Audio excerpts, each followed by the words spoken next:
Welcome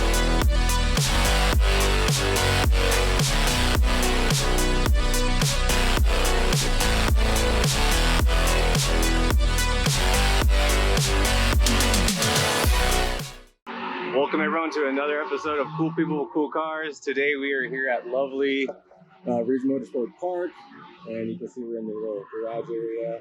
We're here for the Global Time Attack and Lone Star Drift event. But today I have a really amazing guest with his beautiful FK8 Type R. Jeff, thank you again for joining us, man. I appreciate it. Absolutely. So yeah, please tell us about the car, man. All right, well, this is my 2019 FK8.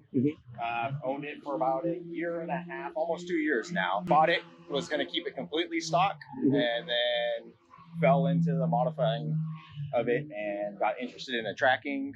Went and did a class for it and just got hooked after that. So it's been a fun journey so far and a long way to go.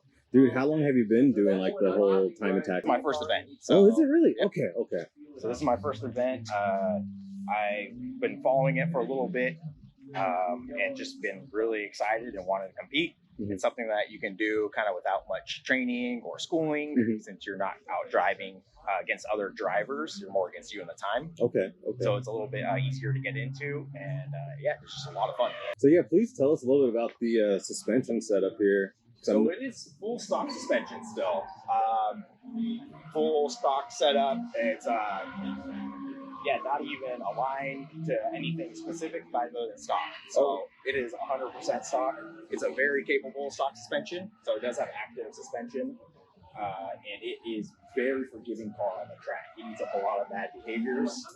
Other than that, I have some future plans with it. I do have drop springs that I might put on it or go coilovers. But I think I'm going to do drop springs and just enjoy what the car is for a while before I get dedicated into now, is this something that you put on yourself, or? Yeah, so Paragon came out with these. It's a big brake kit by Paragon. And it's pretty much a brand new product by them. And I put them on. This is my second time on them. Getting used to how they feel. I'm not used to a big brake kit. They're very, very aggressive. So it's changed a lot of my driving habits and getting more comfortable of being able to brake pretty late into the brake zone. The hard part with it is I am stuck with a higher tread wear tire, so I get a lot more brake lockup, even with traction control, just because the brakes are that much aggressive. No way. So how much power are you running on the setup right now? I am unsure of what the setup is. I've done a lot of revisions to it, and it's currently on revision dedicated just for this event. It should be around 440 is what we were going after, but without being on the dyno, it's kind of hard to know. But. Jeez. Let's take a look under the hood here. So I started with power mods, which is the way you should not go if you want to track your car.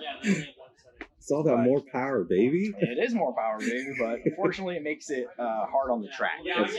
Then you can't just foot to the floor all the time. You kind of have to modulate a little bit more, which makes it a little bit harder for you to learn on the track. So that was definitely a challenge that I figured out. Now, is this an aftermarket turbo or is it still a factory? It is a factory housing. It's just been rebored out. So it's Rampage's RS550. And so it's just all factory housing. I sent it in. They sent it up to a place in Canada and got it refurbished and sent it back to me. Now, is Rampage local here? Yep, they're over in Lacey, Washington. Really? Okay.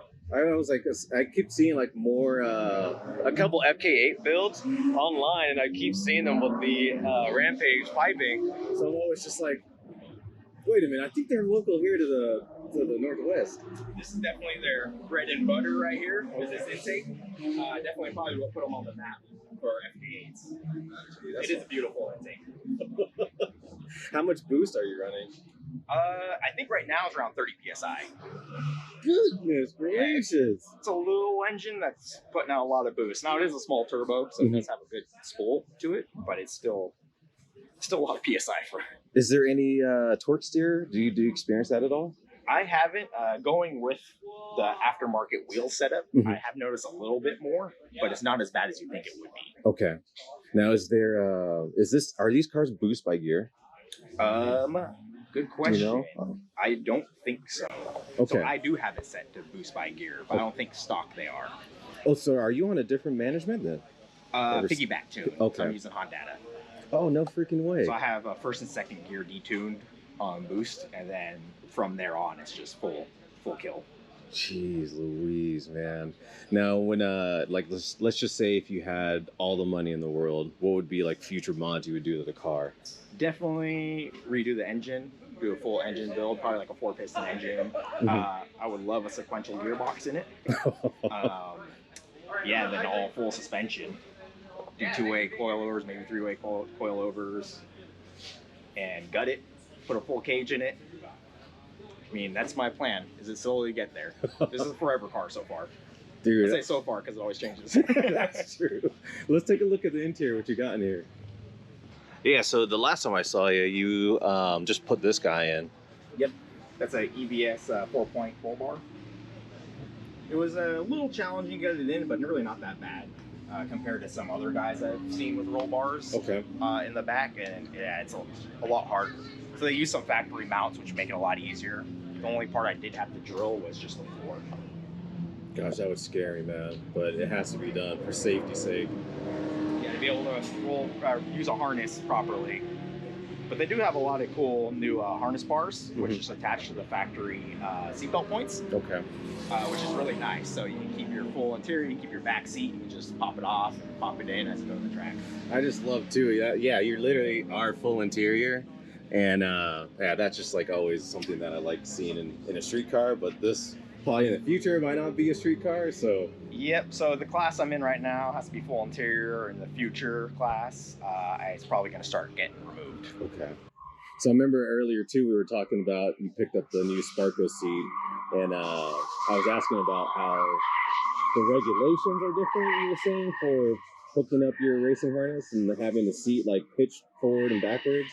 So could you like tell us a little bit about how, I guess for your class and regulation, how you have to have your seatbelts done? Yeah, absolutely. GTA has their own rules of what angles all the seatbelts should be. So for the lap belt, it's a certain angle.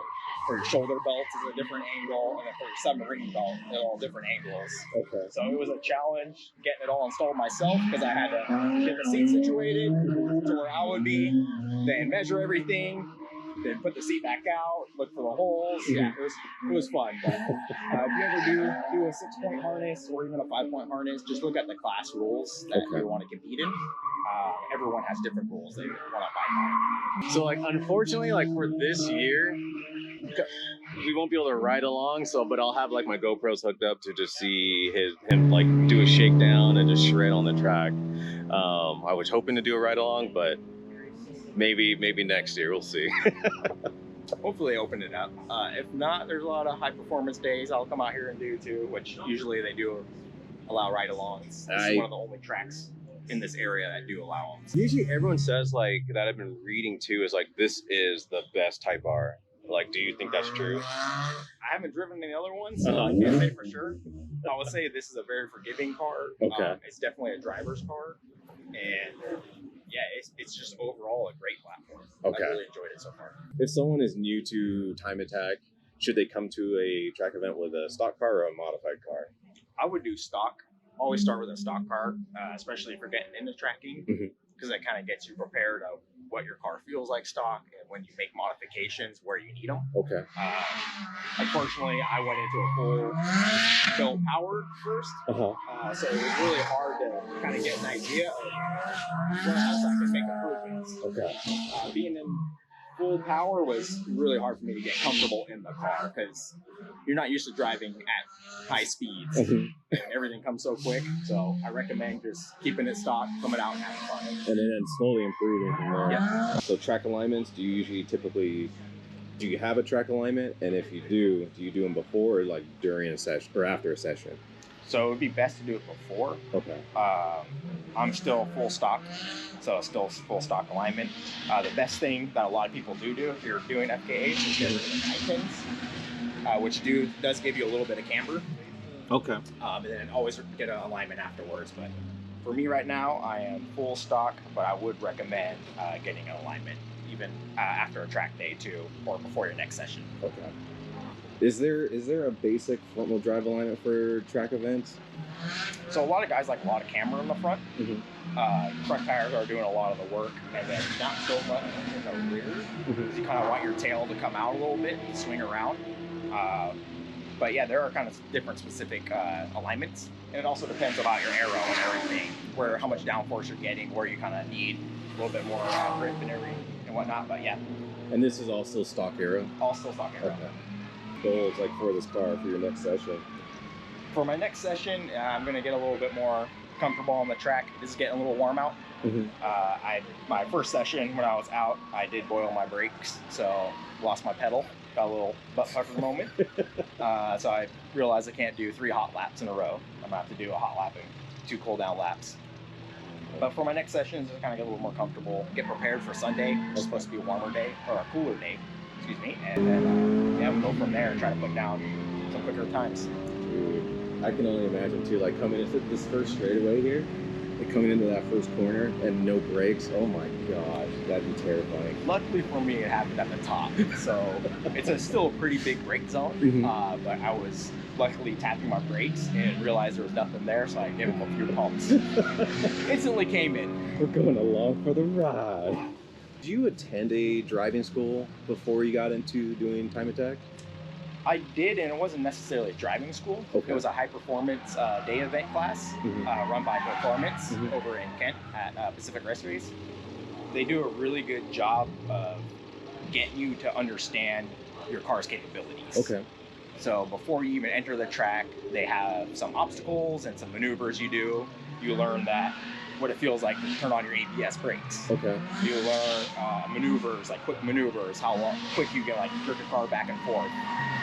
A lot of good things just to kind of get you a feel of like when you're at speed and doing a turn, like what your car is actually a little bit more capable of doing. And this is all done on like your personal car, not a... Correct. Okay.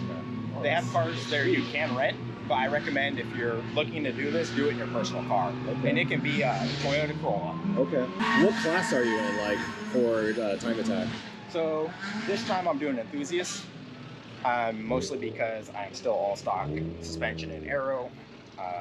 Still got the full interior, and to make me competitive with that and the tire repetition, I wanted to do Enthusiast. I also noticed too your hood, and I remember you were talking the last time we were here, you were saying like you weren't sure, because I think these cars were still fairly new when you were doing the hood mod, so you didn't know too many people that have done something like this. Yeah, so I was the first one to do this specific hood cut out. It's by Race Movers. Okay.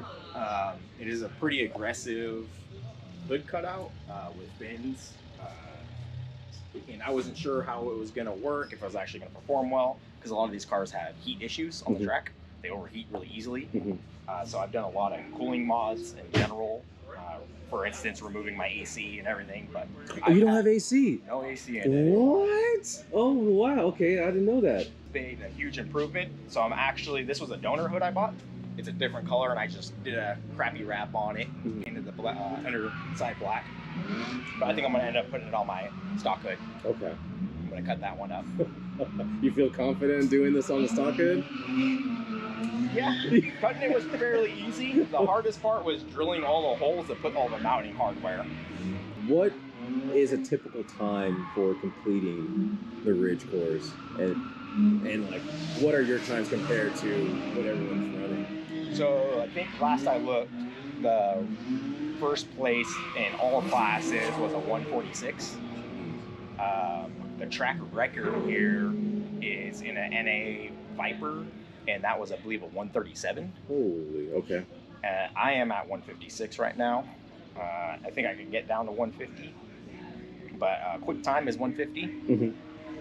Getting started will be in about 2 to 2:10, or 2 minutes to 2 minutes 10 seconds, and yeah, real quick guys are in the 140s. So if people want to like keep up with you and like your build, where can people find you on social media? Instagram only. It's Quasar _Racing. So you can follow that. Pretty much just is this. I don't do too much on it. I wish I kind of dedicated more time to it, but this thing takes up so much time in itself. Oh, you're good. It's a lap of luxury, man. It's so freaking nice to see. I remember when you first got it too, or I met you when you got this car, and then just how it's just slowly transforming. So it's been really cool to see all this. Yeah, it was a quick transformation, and then it slowed down a little bit. I was like, you know what? I need to enjoy it. Yes, I agree. Some driver mods. Get comfortable in it. So thank you again, Jeff. I really appreciate you taking your time to talk to us about the car. And yeah, I guess next clip will be him on the road course. So till then, I'll see everyone next time.